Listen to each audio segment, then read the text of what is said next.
Bienvenidos amigos. Continuando con la sesión referida a la etapa de programación y actos preparatorios, vamos a continuar con el tema bases administrativas. ¿Qué son las bases administrativas? Reglas de juego, en efecto, son los documentos que contienen los requerimientos técnicos mínimos que los establece la entidad o también normas reglamentarias dependiendo del objeto de contratación. ¿Qué más contienen estas bases administrativas, estas reglas de juego? Contienen los aspectos que van a ser evaluados, que son conocidos como factores de evaluación. ¿Qué otra cosa? Los documentos obligatorios que van a tener que ser incluidos en la propuesta técnica de los postores que se presenten al proceso, ¿correcto? Asimismo, los documentos, bueno, en el caso de la propuesta económica, como ustedes saben, solamente estamos hablando del anexo correspondiente a la propuesta económica per se, toda vez que la carta fianza o póliza referida a la garantía de seriedad de oferta ha sido suprimido, no ha sido derogado con la última modificación efectuada al reglamento de la ley de contrataciones. Bien, ¿qué más contienen estas bases administrativas? Importante, la proforma de contrato, ¿sí? Esa proforma que no se encuentra solamente a modo de relleno o con la finalidad de que se pase y no se consigne ninguna información, no. Es el modelo, la minuta, la proforma que se va a respetar y se va a mantener en la suscripción del contrato final con el postor adjudicatario de la Buena Pro. Bien. Como les comentaba, ¿qué aspectos regulan las bases? Bueno, el requerimiento del bien, servicio u obra pasible de contratación, las reglas del procedimiento y los derechos y obligaciones para ambas partes. Contamos en este momento con bases estandarizadas en efecto. OCE, a través de la directiva número 18 del año 2012, ha aprobado sendas bases administrativas estandarizadas, cuya utilización es obligatoria bajo sanción de nulidad. Las bases que se han aprobado justamente con esta directiva, ¿correcto? Están referidas, están vinculadas al tipo de, es decir, al tipo de proceso, si es un bien, es un servicio, es una consultoría o ejecución de obras. Inclusive, ustedes saben que si bien es cierto la directiva 16 del año 2012 fue aprobada por resolución publicada en el Diario Oficial del Peruano el día 21 o 20 de septiembre del año anterior, a esta directiva se le han hecho modificaciones. ¿Y con qué finalidad? Con la finalidad de incluir más bases estandarizadas. En ese sentido tenemos ahora bases estandarizadas también por objeto de contratación. Me refiero a los servicios regulados o de intermediación laboral. Tenemos bases estandarizadas para la contratación de servicios de limpieza, para la contratación de servicios de seguridad y vigilancia. Asimismo, ahora a fines de enero se ha modificado esta directiva nuevamente para incorporar tres nuevas bases estandarizadas que están referidas a los procesos electrónicos, ¿sí? De menor cuantía para bienes, servicios, inclusive para consultorías. La directiva 18, claro que aprueba las disposiciones sobre el contenido de las bases estandarizadas que obligatoriamente las entidades deben utilizar al convocar procesos de selección. Bien, ahora, ¿qué secciones contienen las bases estandarizadas? Contienen tres secciones, una sección general y una sección específica. En la sección general van a tener ustedes que mantener todas las estipulaciones que ya se encuentran contenidas en dicha base estándar. Ahora bien, existen algunas notas modificatorias, es decir, algunos aspectos que van a tener que ser sí precisados por ustedes dependiendo del tipo de proceso u objeto de contratación o inclusive del sistema de contratación utilizado, pero son solamente puntuales y se encuentran resaltados en color azul. Con relación a la otra sección, a la sección específica, sí cada base va a tener que considerar en esta sección los aspectos, la información específica referida al proceso que se va a convocar, ¿correcto? Bien, en buena cuenta. En la sección general van a encontrar ustedes las reglas de procedimiento comunes a todo proceso de contratación y notas modificatorias que sí deben ser adecuadas por ustedes, que son puntuales, ¿correcto? Dependiendo del tipo de proceso u objeto de contratación. como les comentaba, no se puede modificar salvo en los extremos que les he comentado hace un momento. En la sesión específica se va a considerar las condiciones especiales al proceso de selección, entiéndase características técnicas, documentación de presentación obligatoria en la propuesta técnica o económica, la proforma de contrato asimismo. Bien, ¿quién elabora las bases primero? ¿Las elabora el órgano encargado de las contrataciones? Es una pregunta de certificación, sí, podría ser el OEC, pero ¿cuándo? El órgano encargado de las contrataciones va a elaborar las bases administrativas cuando corresponda a una menor cuantía por su monto. Como ustedes saben, la normativa ha permitido que el órgano encargado de las contrataciones de una entidad pueda ejecutar, llevar a cabo, conducir una AMC por su monto, únicamente para ese tipo de proceso, ¿sí? Sin embargo, la mayor parte de entidades, como en el caso de este Poder del Estado, lo que ha preferido es constituir, designar un comité especial permanente que lleve a cabo estas menores cuantías por su monto y las adjudicaciones directas sean selectivas o públicas. Pues bien, en ese contexto, las bases administrativas son elaboradas por el comité especial permanente, ¿correcto? Obviamente respecto del proceso de selección de menores cuantías o adjudicaciones directas, o por el comité especial ad hoc, que puede ser para cualquier tipo de proceso, no solamente para licitaciones o concursos, ¿sí? Bien, y también por el OEC únicamente en el caso de las entidades cuyas menores cuantías sean ejecutadas, conducidas específicamente por el OEC.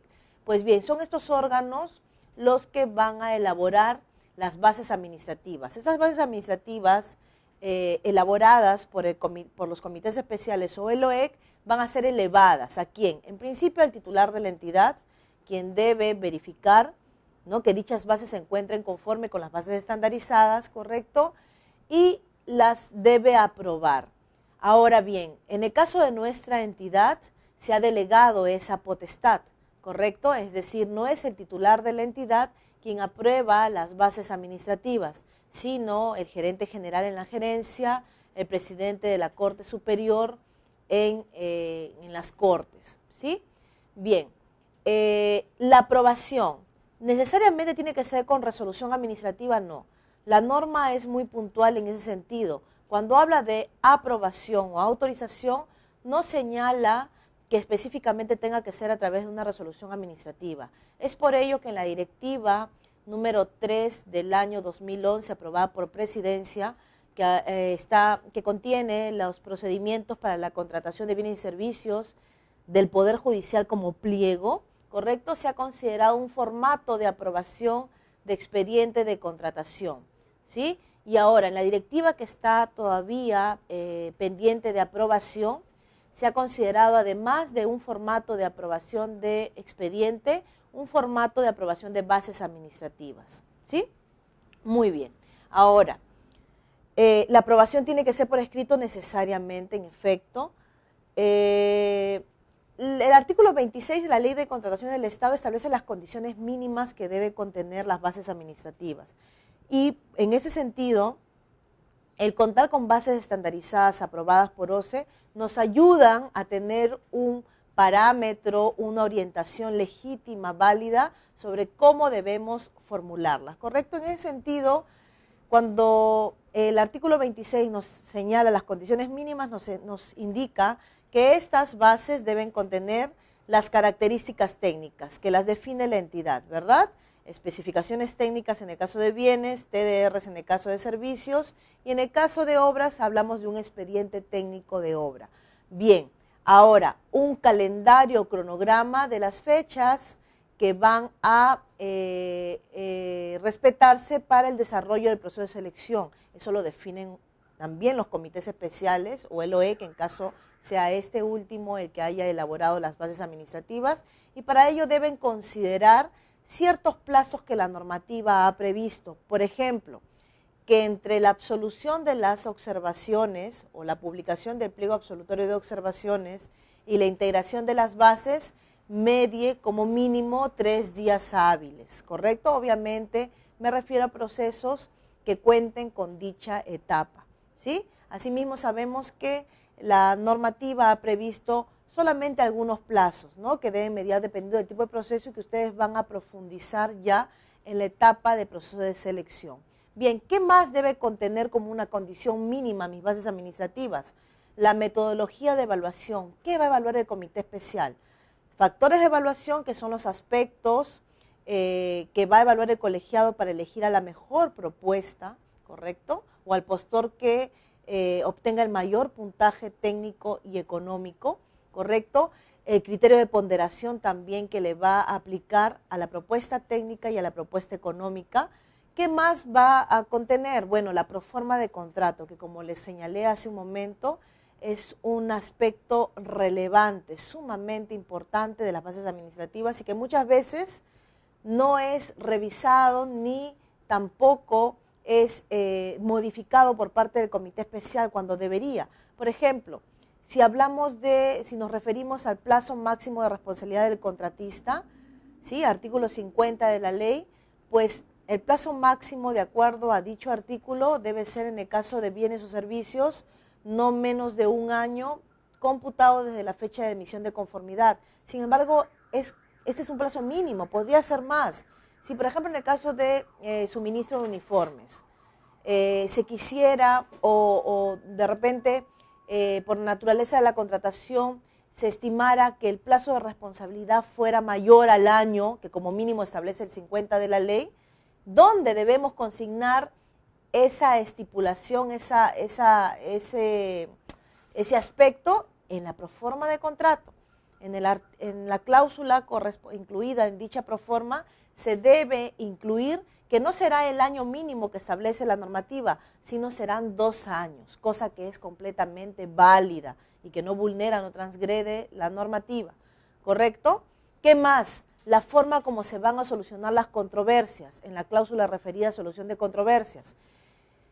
Si podemos consignar que va a ser a través de un arbitraje institucional, ¿no?, en el caso, por ejemplo, de contrataciones cuya envergadura realmente, cuya envergadura económica o para la entidad lo justifique, ¿sí? Si va a ser a través de un árbitro único, va a ser a través de un tribunal arbitral, esos aspectos también deben ser considerados. Con relación a las penalidades también, si solamente se va a aplicar la penalidad por mora u otro tipo de penalidad, que obviamente tiene que encontrarse desde el expediente de contratación. Bien, ahora, con relación, ¿qué más debe incluir las bases administrativas? Los valores mínimos y máximos, o mejor dicho, los montos, los límites mínimos y máximos del valor referencial, ¿correcto? Que sabemos que en el caso de bienes no hay límite inferior, sino solamente máximo, que implica que el postor al momento de presentar su propuesta económica puede ofertar como máximo el 100% de valor referencial. Aspecto que cambia en el caso de ejecución de obras, que es el único supuesto en el cual la normativa permite que la propuesta económica del postor pueda ser mayor hasta en un porcentaje de 10% del valor referencial. Y en el caso de consultoría de obras hay un límite inferior que vendría a ser el 90% del valor referencial y el límite máximo el 100%, ¿no? Y en el caso de obras sabemos que el monto mínimo a ofertar será, ¿cuánto? ¿Cuánto será? Muy bien, será el 100% del valor referencial.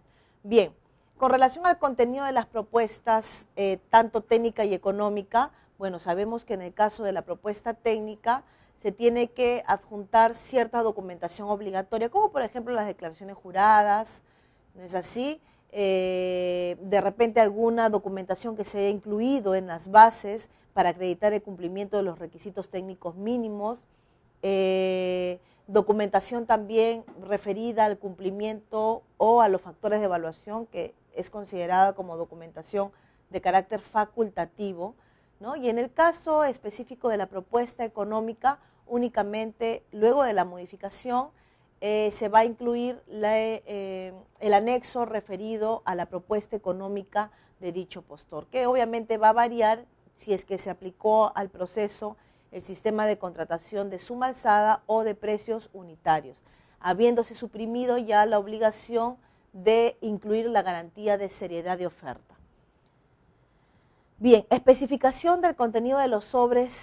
A ver, en el artículo 42 del reglamento, ustedes saben que se ha modificado, no es así, el año anterior, y se ha suprimido, por ejemplo, la obligación de adjuntar a la propuesta técnica copia del certificado o constancia de inscripción en el RNP. Asimismo, se ha precisado que la promesa formal del consorcio, en el caso que el postor lo sea, debe obligatoriamente consignar la información que se encuentra dentro de esa promesa formal del consorcio, que son 5 aspectos. Primero, integrantes del consorcio, el representante común de dicho consorcio, el domicilio común del consorcio, el porcentaje de participación y las obligaciones de cada uno de los consorciados, ¿correcto? Asimismo, en dicho artículo 42 del reglamento, con la modificación, se ha precisado que el representante común del consorcio cuenta con amplias facultades de representación, no solamente dentro del proceso, sino también en la ejecución del contrato, para representar al consorcio y por ende a todos los consorciados. Es una presunción que se ha incluido al modificarse el artículo 42 del reglamento, ¿no?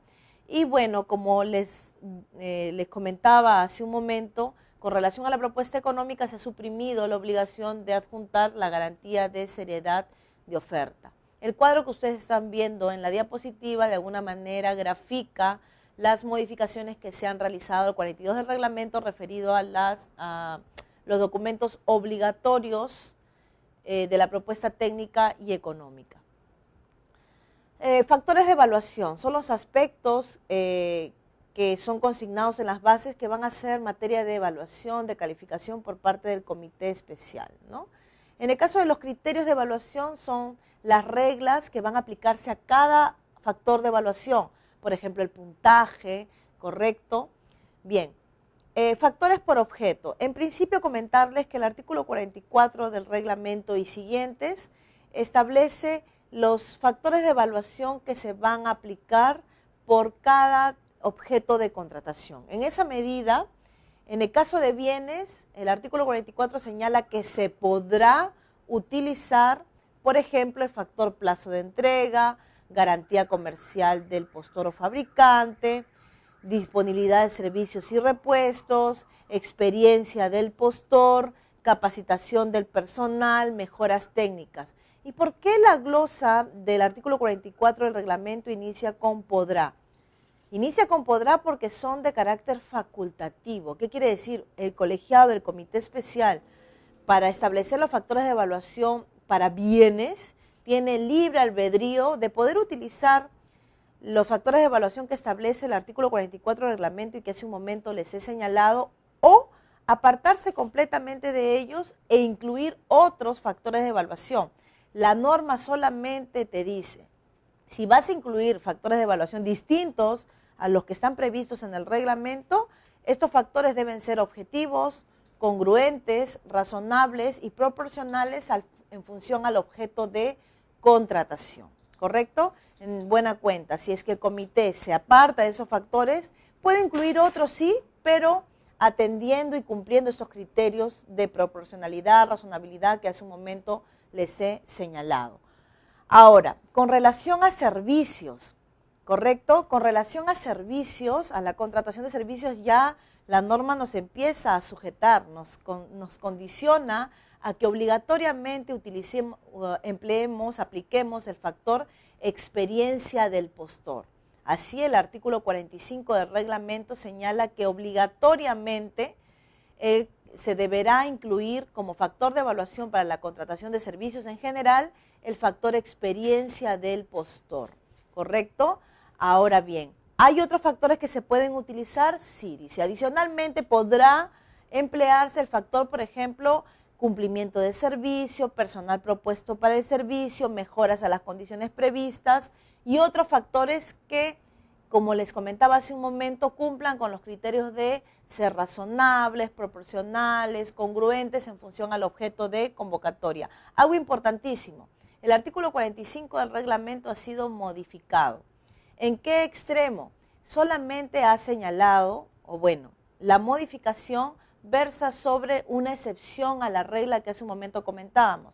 Cuando hablábamos de servicios en general, señalábamos que obligatoriamente se tenía que utilizar el factor de evaluación referido a la experiencia del postor, sea en la actividad o en la especialidad, ¿correcto? Sin embargo, con la modificación del 45 se ha excluido de esa excepción, de esa obligatoriedad, a la contratación del servicio de arrendamiento o alquiler de inmuebles, justamente atendiendo la naturaleza de la contratación, ¿correcto? Entonces, si bien es cierto, la regla general es que obligatoriamente para servicios en general se aplique, se utilice el factor experiencia del postor, pues con la modificación se ha excluido de esa obligación a la contratación de servicio de alquiler o arrendamiento de inmuebles, ¿no? Bien. En el caso del servicio de consultoría ya tenemos todo un tema, ¿no? Porque el artículo 46 del reglamento ya nos obliga a utilizar determinados factores de evaluación. Es más, establece un puntaje, establece puntajes mínimos y máximos que deben emplearse por cada tipo de factor y respecto de los cuales sí el comité tiene cierto grado de discrecionalidad, pero en buena cuenta, ya para la contratación de un servicio de consultoría, el artículo 46 nos señala qué factores obligatoriamente vamos a tener que utilizar. Y en ese sentido, nos establece la obligación de utilizar el factor experiencia del postor en la actividad, experiencia del postor en la especialidad, experiencia del personal propuesto y mejoras a las condiciones previstas. Se ha efectuado también una modificación a este artículo 46 y el factor referido a objeto de convocatoria que antes era considerado como un factor obligatorio, ahora es facultativo. Y asimismo es facultativo también el factor cumplimiento de la prestación, ¿correcto? ¿Y se puede incluir otro factor? Por supuesto que sí, siempre y cuando cumpla con los criterios de razonabilidad, proporcionalidad, congruencia que les comentaba hace un momento. Bien, en el caso de obras, el artículo 47 del reglamento ya nos señala qué factores de evaluación vamos a utilizar, ¿correcto? Y en ese sentido es necesario realizar una precisión. En el caso de obras que por su monto correspondan a menores cuantías o adjudicaciones directas selectivas, sabemos que no se califica, ¿correcto?, la propuesta técnica del postor. En buena cuenta, no se establecen factores de evaluación.